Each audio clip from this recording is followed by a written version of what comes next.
Despite the fact that numerous public opinion polls over the last few years show that Canadians think immigration levels are way too high, yesterday afternoon, the Trudeau government doubled down on mass migration, the importation of millions of people from around the world to solve our demographic problems. If you really think that just means 500,000 people by 2025, you're kidding yourself. As of this moment, we have well over 800,000 active student visas in this country, tens if not hundreds of thousands of migrants living in Canada that come each year, temporary foreign workers, and of course, people overstaying their visitor visas, something that happens all the time in this country. We are likely going to be seeing population growth of well over 2 million people by 2025, despite the fact that people who grew up in this country, who are loyal to this country, and most importantly, who love this country, can't afford to buy a house, raise a family, and live a comfortable life in the country they grew up in. And if you think all of that is a tough pill to swallow in a country that is rapidly becoming unrecognizable,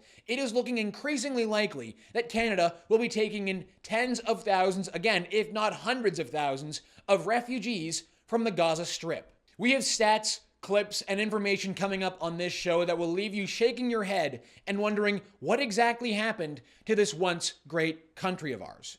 Drop a like in the video, help us out with subscribing to the True North YouTube channel, stick around for the ratio of the week, and the comment question for the episode is this: why isn't Canada trying to increase the domestic birth rate instead of relying on immigration to solve our demographic problems? Let me know in the comments, and let's get into it. We start today's show with the news coming out of Ottawa from the federal government. Despite knowing that things are broken, despite knowing that things can't continue and that Canada simply can't keep up with the scale of mass migration, they are, of course, doubling down. Canada intends to maintain its target of welcoming 485,000 new permanent residents in 2024 and 500,000 in 2025. Starting in 2026, the number of newcomers we aim to welcome will stabilize at 500,000. Why would they possibly admit that they've been wrong all these years? Now, here is one of the strangest things about this announcement. Mark Miller, Canada's new immigration minister, has told the country that Canada's immigration targets will now take into account housing, healthcare, and infrastructure. What exactly do you mean by now? The only logical conclusion one can come to is that while Canada has been embracing this program of mass migration for the past 5 or 6 years and importing millions of people, those things like housing, healthcare, and infrastructure haven't been taken into account. Again, not much of a surprise there, but you have to ask the question.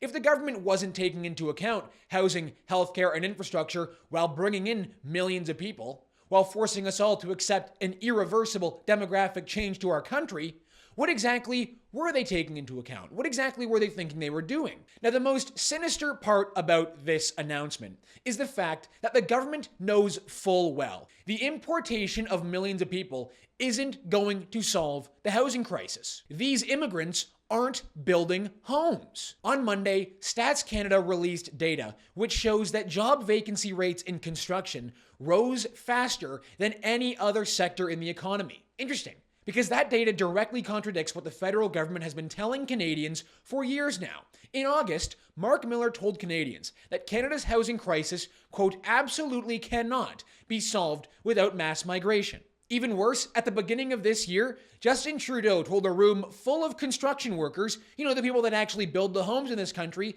that increasing immigration levels will actually solve the housing crisis. These were his words. There are a lot of pressures on our system.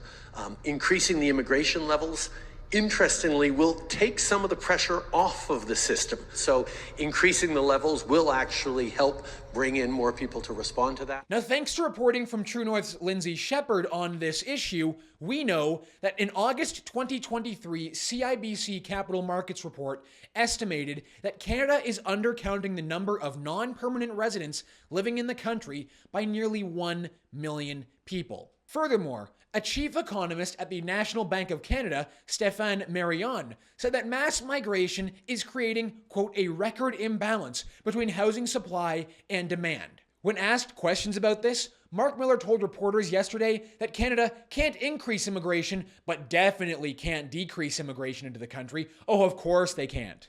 When we said to ourselves, are we in a position to increase The answer was no. And do we have any form of luxury to decrease? And the absolute answer to that is no. And if it's true that Canada really is underreporting non-permanent residents living in this country by close to 1 million people, that would be temporary foreign workers staying past their deadline and people living here on expired student visas, well, you'd be dreaming if you think Canada will be getting a grip on that. Because according to an article in 2020 written in the CBC, CBSA did not know the whereabouts of 34,000 foreign nationals slated for removal, slated for deportation. Of the 50,000 enforceable cases in the agency's inventory, CBSA didn't know where 2/3 were. They just couldn't find them. Truly shocking. But what I'm going to tell you next is arguably even more concerning. On Monday, news broke out of Israel that was making headlines in Canada.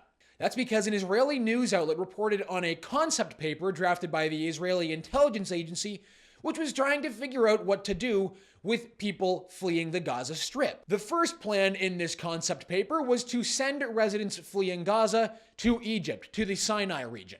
As the article states, Egypt would not necessarily be the Palestinian refugees' last stop. The document speaks about Egypt, Turkey, Qatar, Saudi Arabia, and the United Arab Emirates supporting the plan either financially or by taking in uprooted residents of Gaza as refugees and in the long term as citizens. Canada's, quote, lenient immigration practices also make it a potential resettlement target, the document adds. What the Israeli government is really saying there is that Canada is willing to take in anybody and everybody from around the world. That the Liberal government simply doesn't care who you are. As long as you make a case to enter Canada, we will accept you. They didn't use this exact language, but the truth is, the rest of the world sees Canada as a dumping ground for their problems. And isn't it strange that nobody in Canada's parliament seems to be willing to say no to this? Now, despite this making headlines in Canada, and of course being a major news story, very few journalists inside Canada's parliament thought to ask Canada's leaders about this concept paper. One question did, however, make it through to Canada's immigration minister, Mark Miller. And the answer Mark Miller gave to this reporter should have been on the front page of every Canadian newspaper. But of course, it wasn't. Take a listen to what Miller says here. Israel's Ministry of Intelligence presented their government with a concept paper that suggested Palestinians could be moved out of Gaza and that Canada itself could accept them as refugees. What do you say to that idea? Hard to speculate on it. We are open to those fleeing war. This is a war. At the same time, it's something that it's very difficult for me to speculate publicly on. I haven't read the report, would have to read it. Did you catch those first few words? We are open to those fleeing war. This is a war. You don't need to be an English major to comprehend what that means. Canada accepts refugees from a war, and this is a war, which means Canada will likely take in Gaza refugees. Strange when you think about the fact that neighboring Arab countries have flatly refused to accept Palestinian refugees. According to those countries, they don't want to facilitate the removal of Palestinians off their land. That's at least what they say publicly. In reality, Arab and Muslim countries have never really been that excited about taking in refugees. That responsibility always ends up in the hands of Western countries. In fact, take a listen to what the King of Jordan said 2 weeks ago about the possibility of accepting Palestinian refugees. He called it a red line for not only Jordan, but for Egypt as well. To part of the question on the issues of refugees coming to Jordan, and I think I can quite strongly speak on behalf not only of Jordan as a nation, but of our friends in Egypt. That is a red line. Because I think that is the plan by certain of the usual suspects to try and create de facto issues on the ground. No refugees in Jordan, no refugees in Egypt. Here's the thing. That Israeli concept paper knows full well that Saudi Arabia and other Gulf states won't accept Palestinian refugees. They also know that Canada will, of course, accept refugees under Justin Trudeau. We know this because during the last refugee crisis in Syria, the Gulf states refused to take in any refugees. And the reasoning for why Saudi Arabia, for example, refused to take in Syrians was actually quite understandable. This is an article from 2016 published in Le Journal International, which explains why the Gulf states didn't want to take any Syrians. One of the reasons that countries in the Persian Gulf, including Saudi Arabia, Kuwait, Bahrain, Qatar, and the UAE, and Oman, decided to shut the door on Syrian refugees is because the concept itself of refugees isn't actually recognized in their politics. The Gulf Arab states are some of the very few countries that didn't sign the UN Convention concerning the status of refugees in 1951. This reluctance to welcome Syrian refugees into their countries is also due to the fear that this arrival of Arabs, politicized by the Syrian war, could also cause subversive ideas being brought into the states, as well as suffering from uprisings in less politicized countries, such as those in the Persian Gulf. Isn't that interesting? So Persian Gulf countries didn't want to take in Syrians during a refugee crisis because of the concern that they might bring in subversive ideas into their politics. Maybe these Muslim countries know something about the Palestinians that us in the West just don't know. Here's another question that comes to mind when we realize that Canada seems ready and willing to accept tens of thousands of Palestinian refugees. How can our leaders say that they love this country and the people in it when they are ready to take in tens of thousands of people who despise this country and the people in it? You know, those two things just don't really mesh, do they? Are we to believe, for example, that the people fleeing Gaza have a different point of view than those in the streets protesting against Israel? At these pro-Palestine protests, these people are saying Justin Trudeau has blood on his hands. Justin Trudeau! They think Canada is responsible for the thousands of civilian deaths in the Gaza Strip.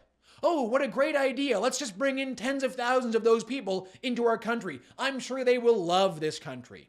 I'm sure they'll be very grateful that Canada took them in. Justin Trudeau!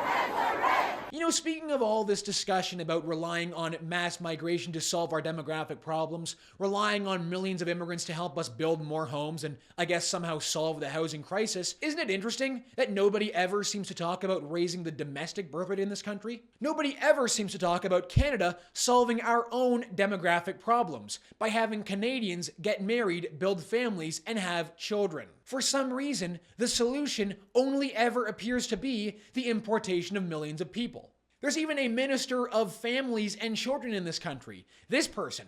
But when have you ever heard this person speak about raising the birth rate in this country? Meanwhile, countries like Hungary, for example, have given us a blueprint as to how to solve this problem, how to raise our birth rates. Major tax breaks are given to mothers who have more children.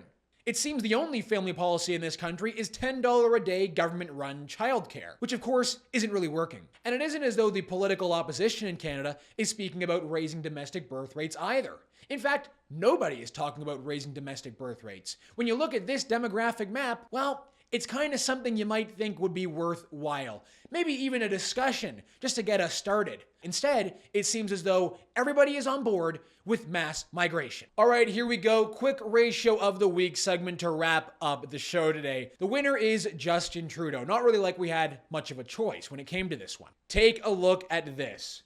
4.8 thousand replies to only 3.1 thousand likes. Canadian Muslims, Arabs, and Palestinians are worried about their loved ones, their rights, and their safety. When I met with Amira El-Gawabi yesterday, we spoke about these fears and the work we must continue to do together to combat Islamophobia and all forms of hatred. Yep, that's the priority here. Let's combat Islamophobia in this country. And no better person to help do that for Justin Trudeau than, of course, the very first special representative on combating Islamophobia, Amira El-Gawabi, who, by the way, just so happens to be a founding board member of the Canadian Anti-Hate Network and a former CBC journalist. She should be fired. This is nothing more than a position that normalizes Islamists as they have terrorist flags and sing genocidal slogans.